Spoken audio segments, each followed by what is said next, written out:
បាទគ្រប់នឹងជម្រាបសួរបងប្អូនអរគ្នាថ្ងៃនឹងដែរយើងត្រូវនឹងថ្ងៃទី20ខែ7ឆ្នាំ2026បងប្អូនមួយថ្ងៃនឹងដែរគឺ admin បានប៉មនាំតម្រុយល្អមកចែកជូនបងប្អូនយើងកំសាន្តរួចរាល់ហើយបងប្អូនយើងតគ្នាអញ្ចឹងបើសិនជាបងប្អូនយើងឃើញវីដេអូនឹងហើយកុំភ្លេចជួយ like ជួយ share ជួយ like បងប្អូនមកជួយ like ហើយនឹងជួយចុចសញ្ញាជាវម្នាក់មួយផងណាបងប្អូនយើងតគ្នាបាទអញ្ចឹងបងប្អូនយើងតគ្នាយើងមុននឹងដល់តម្រុយថ្ងៃថ្មីយើងតែងតែប្រៀបធៀបលទ្ធផលថ្ងៃចាស់សិនអញ្ចឹងណាបងប្អូនបាទចឹងស្រាប់លទ្ធផលកាលថ្ងៃទី19ម្សិលមិញមកពុំម៉ាំងម្សិលមិញចឹងស្រាប់តម្រុយអេដមីនឲ្យអូ7ហើយនឹងអូ8ត្រេង76 75 82 83បងប្អូនម៉ាំងចឹងស្រាប់ម៉ោង4:30នាទីហ្នឹងគឺយើងឃើញថាយើងបានចូលអូខ្ទង់8បងប្អូនយើងតគ្នាបាទអញ្ចឹងយើងបានចូល8 86ហើយនឹង86បងប្អូនម៉ាំងអញ្ចឹង86ចេញឡើង2ប៉ុស្តិ៍បងប្អូនម៉ាំងប៉ុស្តិ៍ BD បងប្អូនម៉ាំងអញ្ចឹងយើងបានចូលអូ2ប៉ុស្តិ៍ដែរបងប្អូនម៉ាចូល86អញ្ចឹងលេខត្រេងអត់មានឲ្យ82 83ចេញ86អញ្ចឹងស្រាប់ពហូចេញ8គួតអញ្ចឹងបើសិនជាបងប្អូនយើងលេងអូហូដែរអាចនឹងត្រូវអញ្ចឹងបងប្អូនយើងតគ្នាបាទអញ្ចឹងស្រាប់ពេលម៉ោង4យើងបានត្រូវប៉ុណ្ណឹងបងប្អូនយើងតគ្នាអញ្ចឹងយើងទៅមើលម៉ោង6កន្លះតទៀតបងប្អូនបាទចឹងស្រាប់ម៉ោង6:30នាទីស្រាប់បងប្អូនយើងនៅលេខតម្រុយអេដមីនណាបងប្អូនបាទអញ្ចឹងយើងបានចូលអូ8ទៀតបងប្អូនបាទអញ្ចឹងយើងបានចូល81ហើយនឹង87មកពុំមក81 87ចឹងអេដមីនឲ្យ82 83បងប្អូនមកចេញ81ផ្លុតបងប្អូនយើងមកស៊ីមួយលេខបងប្អូនយើងទាំងអស់គ្នាបាទ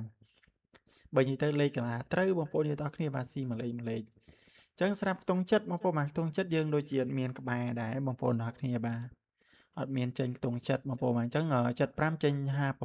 57ចឹងចេញត្រឡប់មួយលេខបងប្អូនមកចេញ57បងប្អូនយើងបានត្រឡប់អាចនឹងបានហេងអញ្ចឹងបងប្អូនយើងទាំងគ្នាបាទចឹងស្រាប់ម៉ោងហ្នឹងគឺយើងបានចូលប៉ុណ្ណឹងហើយបងប្អូនយើងទាំងគ្នាបាទស្រាប់ម៉ោង6:30នាទីយើងបានចូលអូខ្ទង់2ខ្ទង់ហើយនឹងលេខត្រឡប់មកប៉ុស្តិ៍ចឹងកុំឲ្យខាតពេលវេលាបងប្អូនយូរបាទអេដមីនសុំពឹងបងប្អូនយើងមួយបាទសម្រាប់បងប្អូនយើងដែលចូលមើលហើយកុំភ្លេចជួយចុចសញ្ញាជាវឲ្យអេដមីនម្នាក់មួយផងបងប្អូនទាំងគ្នាបាទដើម្បីទទួលបានតម្រុយថ្មីល្អមើលជារៀងរាល់ថ្ងៃបងប្អូនបាទចឹងថ្ងៃហ្នឹងយើងចូលថ្ងៃទី20ហើយបងប្អូនយើងបាទថ្ងៃទី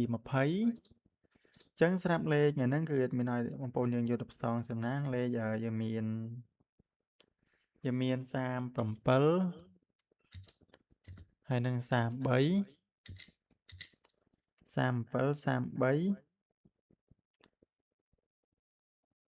63ហើយនឹង68 63ហើយនឹង68ចឹងរីឯលេខអូខ្ទង់បងប្អូនមកយើងមានអូ30ហើយនឹងអូ60យើងលេងប៉ុស A B C D ប៉ុស A B C D អញ្ចឹងស្រាប់លេខធំបងប្អូនអរគ្នាបាទយើងមាន33 7ហើយនឹង6 68អញ្ចឹងស្រាប់លេខតម្រុយគឺមានចែកជូនបងប្អូនយើងតែប៉ុណ្ណឹងយើងមាន37 33 63 68អូ30អូ60លេខធំយើងមាន3 37 6